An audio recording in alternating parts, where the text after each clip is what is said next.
So what I want to do is to take out this old homework, and on this homework I want to go back and revisit it. I want to go back to questions 13 through 18, and you should have already done this, but what I want you to do is to go back to 13 through 18 on both worksheets and write the equation of the line that passes through those points in all three forms.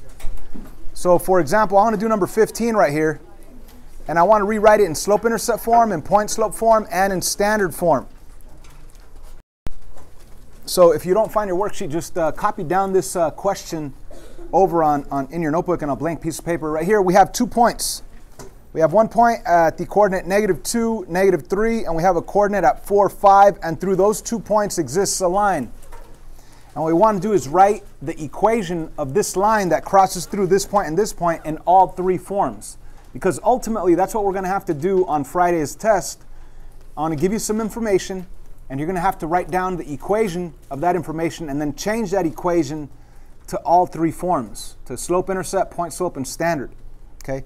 So the very first thing to do on number 15, the only thing you could do with 2 points is to find your slope. So there's the slope formula. When you use the slope formula, I recommend you do the division sign and the subtraction signs and then plug in your values. So let's label our coordinates. X, Y, X, Y. This is your first point, so I put a 1 right there. This is your second point, so I put a 2 right there. And when we plug them in, Y2 is 5. Y1 is -3, X2 is 4, X1 is -2. And of course the minus minus changes to plus plus. So our slope, our M value, is 8/6, which reduces down by 2 to 4/3. So we found our M value, it's 4/3. Okay. So now at this point, I have a slope. My slope is 4/3. And I have some points. I actually have 1 point, 2 points. The question is, which method or which form would you start with? Would you start with slope-intercept? Would you start with point slope? Or would you start with standard? Which is the easiest form to start with if you found the slope, which is 4/3, and you have some points? Point slope. That's right. If you have a point and you have a slope, you're going to start with point slope. Okay? So let's start with point slope. And all you need to write a point slope form equation is a point, which we have right here, and a slope, which we have right here. So we could start with point slope form. In order to write it in point slope form, let's first show what our point slope form equation is. It's kind of like slope intercept form. Y, but instead of y equals mx plus b, it's y minus y1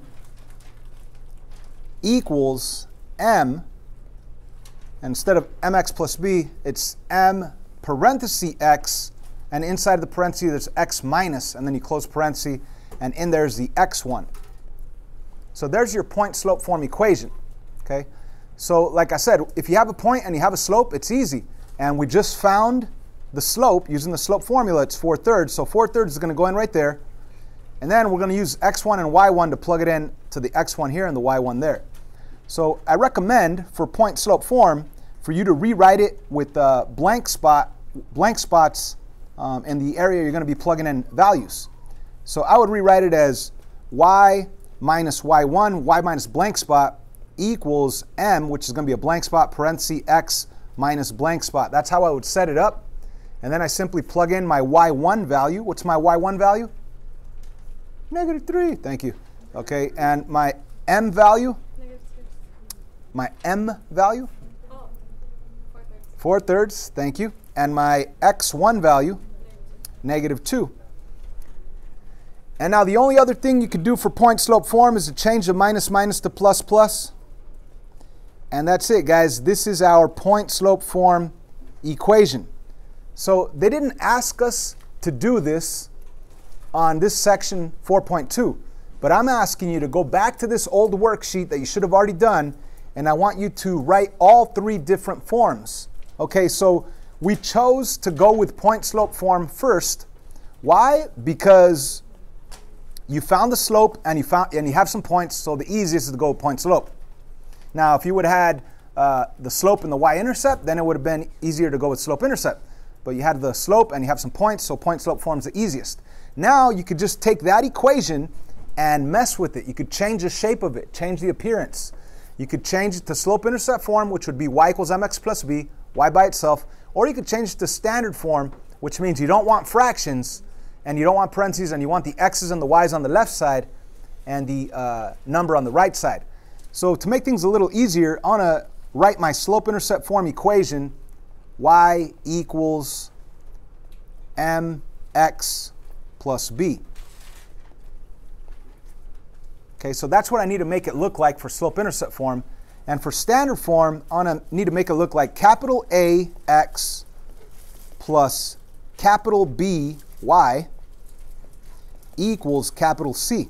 That's my standard form. So I need to take this equation and I need to manipulate it to look like this and this. Okay, so let me first take my point slope form equation and rewrite it down here. And now we need to decide, do I want to change this equation to slope intercept or to standard? Actually, even before deciding, do we have any parentheses up here in slope intercept? No. Do we have any parentheses on standard form? No. So one fact is we need to get rid of these parentheses. So there's many roads to the same place. You could distribute 4/3 and say 4/3 times x is 4/3 x. And then you could distribute 4/3 times 2. And you have to put the 2 over 1, and 4 times 2 is 8, and 3 times 1 is 3, so you get 8/3. So you could distribute the 4/3 into both terms to get rid of the parentheses. Or you could get rid of the fraction by multiplying everything by what? 3. All right, and then distributing the 4. It's totally up to you guys. So do you guys want to distribute the fraction, or do you want to get rid of the fraction? Okay, if I wanted to get rid of the fraction, which we are deciding to, I'd have to multiply everything by 3, we said. So this times 3, the fraction times 3. Do I multiply this x by 3? And this 2 by 3? Yes or no? Yes. No. You know why? These parentheses, whatever we did to this outside guy, because of distributive property, it's like if I did it to the inside guys. Okay? So if you multiply 4/3 times 3, it's like if you already multiplied x by 3 and 2 by 3, because there's going to be distribution that happens anyway. No, you can't. If you multiply x times 3 and 2 by 3, then it's going to be incorrect. So think of it this way. It's kind of like if the parentheses are protecting these values, and when you multiply everything by 3, you don't have to multiply the inside. Okay? So anyways, we're getting rid of this fraction. We're going to end up with 3y plus 9 equals, cancels, 4 parenthesis x plus 2. And then we would distribute 4 times x is 4x, 4 times 2 is 8. Bring down the equal sign, bring down the 3y plus 9. And now we come to the choice. Do we want to do standard form, or do we want to do slope-intercept form?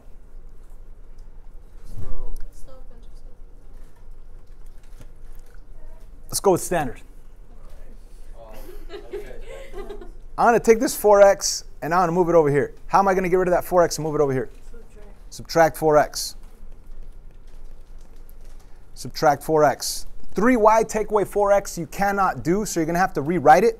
It's going to be negative 4x plus 3y plus 9 equals 8.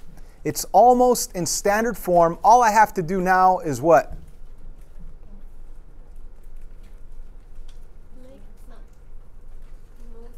Move the 9 by subtracting 9 to the right,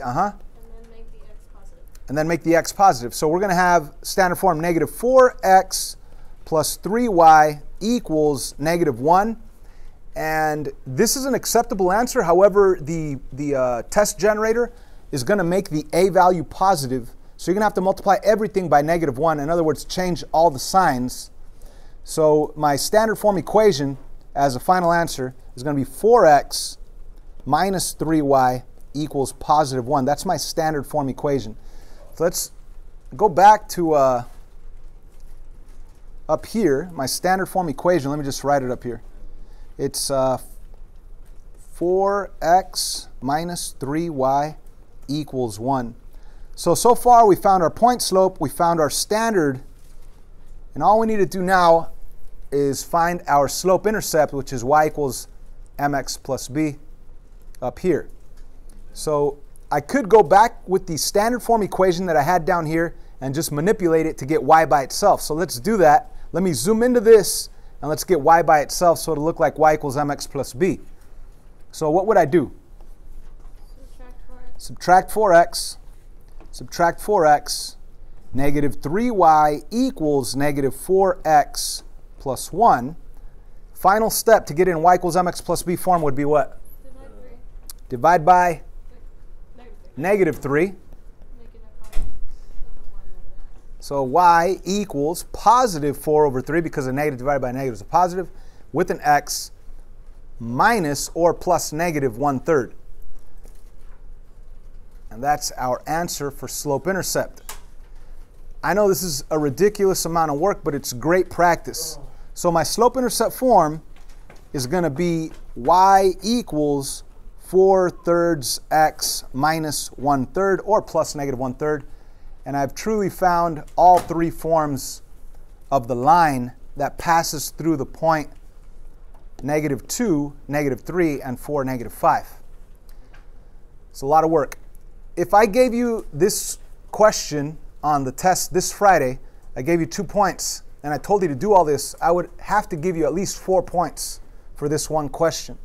Why is that? Because you get 1 point technically for the slope, which hopefully you get it right, because if you get it wrong, everything else is wrong, right? You get 1 point for slope, and then you get another point for manipulating it to slope-intercept, the point slope, and standard form. It's a total of 4 points right there. So even though, yeah, I want to ask you, at least on one, maybe two, to take the 2 points and write down the equation in all three forms: slope-intercept, point slope, and standard. Okay, so that's why I'm recording this video, so you guys could see an example of that. And this was from our old homework assignment, worksheet 4.2. Today we're going to continue with 4.3. Point slope is this one right here. Y minus y1 equals m parentheses x minus x1. And why is it called point slope form? Because you could clearly see your x value from a point and your y value from a point and a slope. So your points are right here, x1, y1. Actually, I shouldn't say points. Your point, x1, y1 is right here, and your slope is right here. That's why it's called point slope form.